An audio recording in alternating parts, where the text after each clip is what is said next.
What's up, guys? Spencer here. Ryan. And we are real life real estate investors here in Dallas, Texas. It's been a while since we've uploaded, and so I just kind of want to take this video to get back into the groove of things. And it might be a little bit of a boring one. You can click off if you want, but regardless, we want to get this video back up there just to get back into the habit and kind of talk about where things have been. And maybe if you stick around to the end, you will kind of learn what it's really like running a company and how, sometimes you just feel like you're kind of running blind.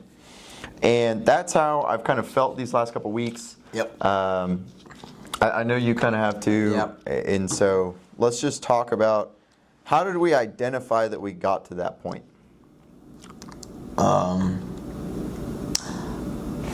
Well, I would say for one, we weren't really like. I guess it's more like. Okay, well, but first, I mean, we have had some wins, man. Yeah. Like, So we've gotten a couple things under contract.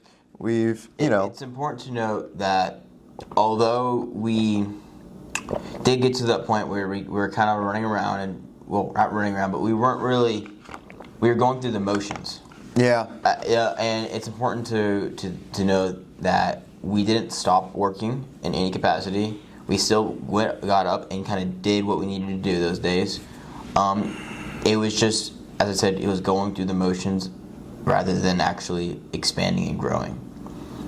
Yeah. So now, I think that a lot of it we identified was because we kind of took this shift, and because we got the things under contract and stuff, we were out of the office a lot more. And our business kind of took a dip because, as you guys might have seen, we were doing a lot of cool stuff when we would have our, our set office days and just go through it. And we got off of our routine of office day, prepare to go do signs, then go door knock. And been off that a little bit, but and also, man, let's just be real. Like, outside life kind of caught up to us a little bit. Yeah, we started going out dancing too much, and that was great. That was fun. But the truth is we're not trying to get paid to dance. yeah. And so you got to kind of keep that in mind and just make little adjustments. It's nothing. Yeah. It's nothing huge, but I'm happy to be back here doing this. Try and get the channel back up and running. I've been reading books on it, and so I would like to, at a certain point, start doing small instructional videos. Oh yeah. Because instead of making like super long uploads, like this is really great, and eventually there might be a core audience that wants to watch this. But to get people in, we should be making at least Value. Yeah. And so maybe we utilize 1 or 2 office days a week to try and do a value add or lessons we've learned from last week door knocking or something like that. Yeah. And that's important. Because as cool and as eventful as it is, the door knocking, really honestly, all business is it's a bunch of repetitive tasks. And it's very hard to make that interesting unless you make it kind of like, you might not have known this, but we're trying this, that sort of stuff. Yeah.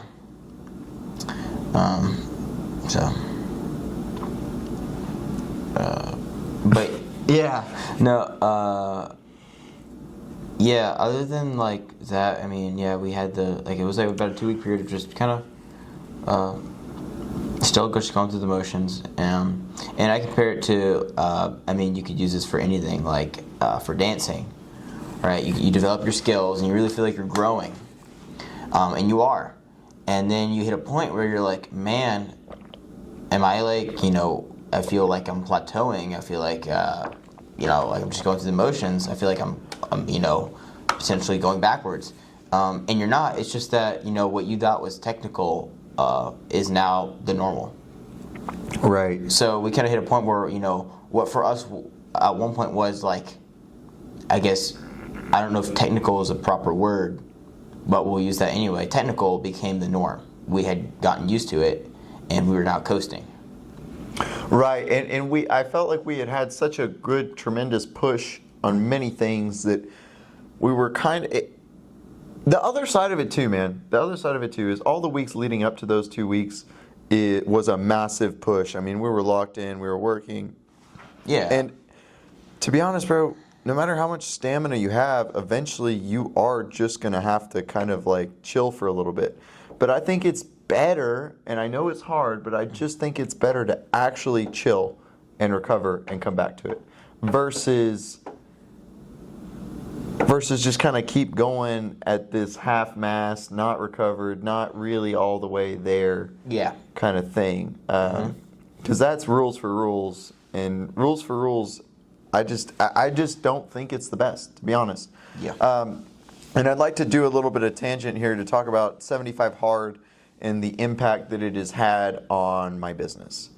So I have done the 75 Hard thing. I'm not finished with it yet, but I've learned a lot from it.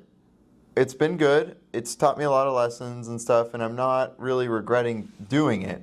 However, it's had a massive impact on our business, just because I'm feeling like I'm being pulled in like a bunch of different directions all the time, and it's somewhat counterintuitive. And the rules for rules thing, I've never been one for rules, to be honest. And I'd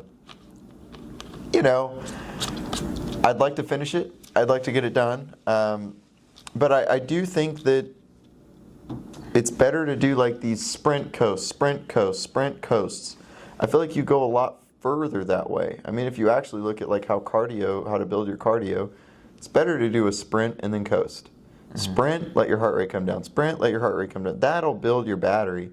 And Toyota Kata and the whole like kind of all that stuff. I remember my dad would talk about how they would do these 2 to 4 week sprints, and then they would kind of chill for a while.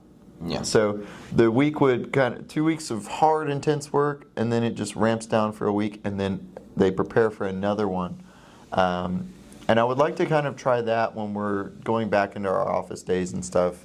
And obviously, I've got, in my personal life, I just got a lot of things moving around right now, a lot of things kind of changing, and you're gonna lose a little bit of productivity with that. And then the focus. I mean, if we're being real, the focus just hasn't been there like it was before. No. Partially because I think we kind of wear ourselves down to this status quo, kind of just grinding. But I want to transition from grind to hustle. Grind to hustle. Which is important, guys. Remember to transition from grind to hustle. Yes. Yeah.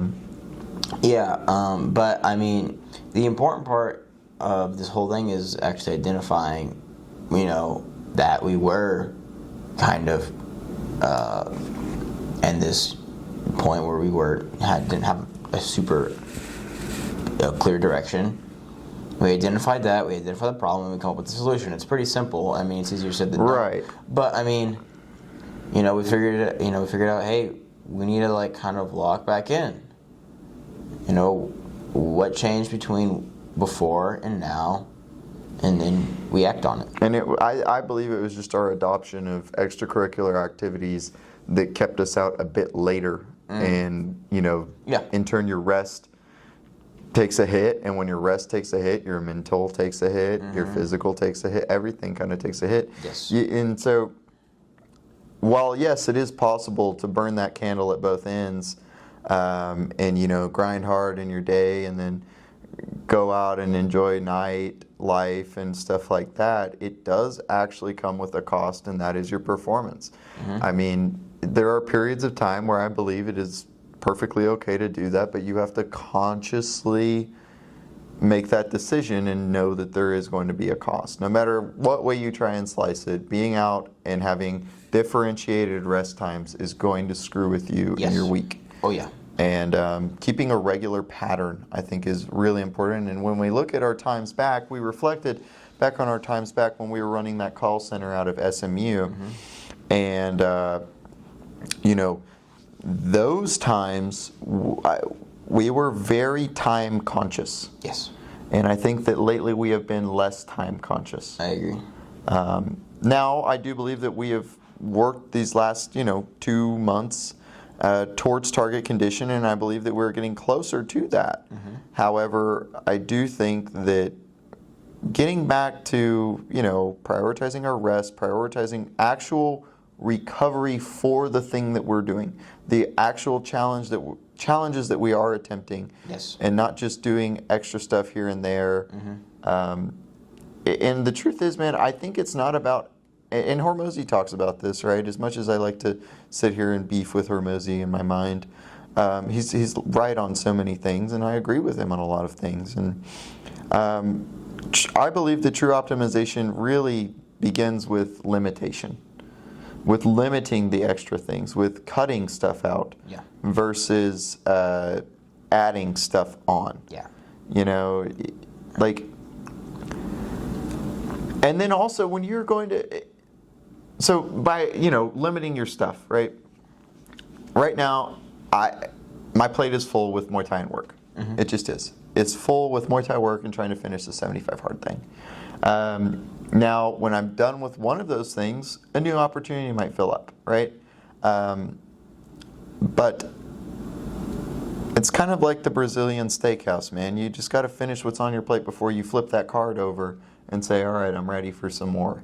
Yeah. It's very much like that. And the other thing, too, is you have to be conscious with your pursuits and your extracurricular activities beyond the thing that you are trying to take professionally, how good you actually have to get at them.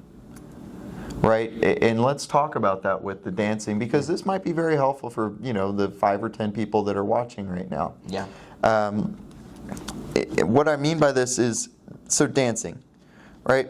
Me and Ryan began dancing about 6 months ago. And within that time, we really, because we're kind of autistic grinders, so we took it very seriously. We would go and then we would implement and learn new moves. We would take the time to really try and get pretty good at it. But the thing that we ended up losing was the fact that we really only needed to get good enough at it to be competent. We didn't need to get to the point where, we got to the point where we're dancing in a competition. We didn't need to take it that far. We really just needed to be able to have a couple good moves and, have a good time if we wanted to go blow off some steam and maybe meet someone, We needed dancing to be here, but we got here pretty fast. And then we just kept pushing to the point where it was taking away from the rest of our life. Yeah. And you have to be really conscious of your, now look, if I was trying to be a pro dancer and try and go on a competition circuit and make money at it, okay, that's an argument. This is what we're trying to go pro at. But this is what we're trying to go pro Not at. dancing. No. And so sometimes you do have to let go of your extracurriculars Yeah. in order to further your actual, your actual purpose. And will I never go dancing again? No, I'm sure I'll go back and I will enjoy my time there. But will I do it like I used to do it? Probably not. No.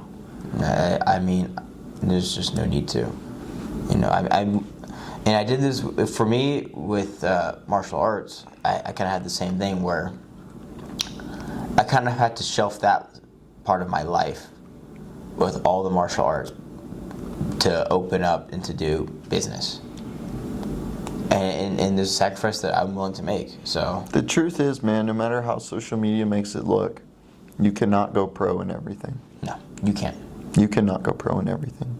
You got to pick what you want to do, and you have. You got to do it. You got to do it. And yeah, that's not to say that I don't go train. I go train when I can. It's not to say that I won't ever go dance. I go dance when I feel like it. But I can't, train, 2 times a day, every day of the week. Go dance at night. No, and do it doesn't make sense. And my uncle Daniel, he did this, right? There was a point in time where he was ready to kind of either go pro at boxing or because he'd won a lot of fights. He'd won Golden Gloves championship and all that stuff. And there was a point in his life where it was either go pro at this or go to college. And his grandma told him he should go to college, and so he listened to his grandma and went to college. And he still had a fight here or there in college or whatever, but eventually he realized I'm going to move on, and he was okay with that.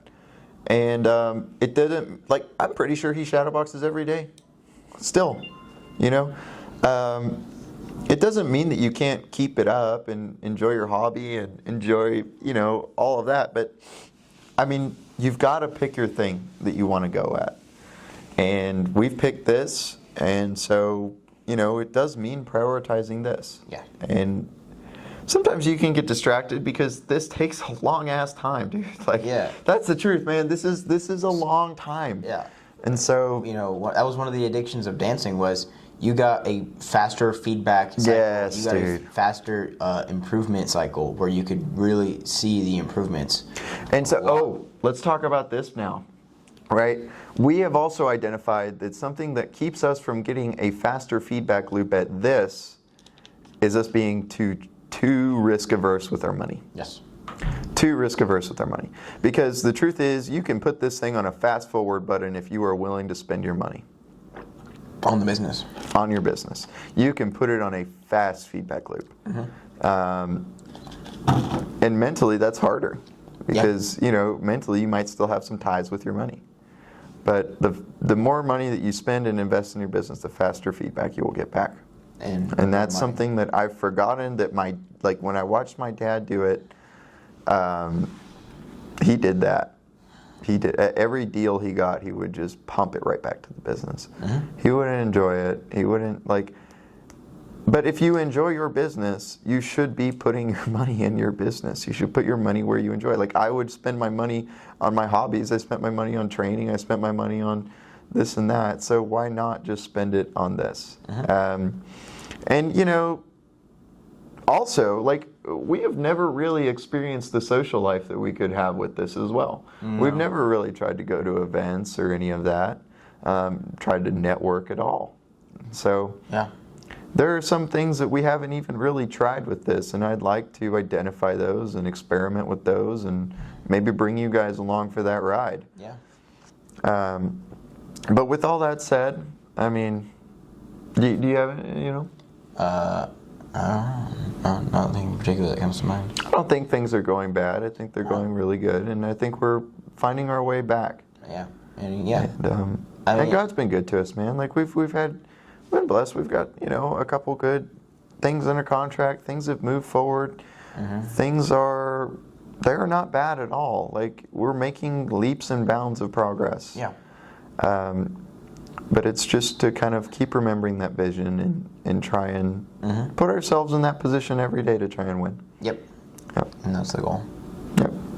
And also, it's not about every workout having to be the montage highlight reel. It's about doing every workout. And it's about doing the extra things that allow you to do the intense workouts. Because that's something I really have learned from the 75 Hard, man. As the truth is if every day has to be this intense, super crazy thing, you're just not going to last. Your body's going to wear too fast. You have to do the things to keep your body right, to keep doing your challenge, and that counts. That does count. It counts for something because you are investing your time, energy, and effort into the furtherment of your goal. And you have to realize that, and you have to, in my opinion, you have to separate yourself from the social media unrealistic stuff, because they are only going to show you the most intense things because that clips well. So just remember that, guys. Yep. I hope that, you know, whoever watches, maybe one or two people to the end of this, that you got something out of this and that you learned through our experience maybe how you can better yourself towards your goals. We thank you for watching. We hope you have a great day. And if you like this video, subscribe, you know. Yeah. And we're going to be trying to come out with some more informational stuff, probably more real estate oriented, but I still would like to do these types of stuff every once in a while. So, y'all take care. Have a good one.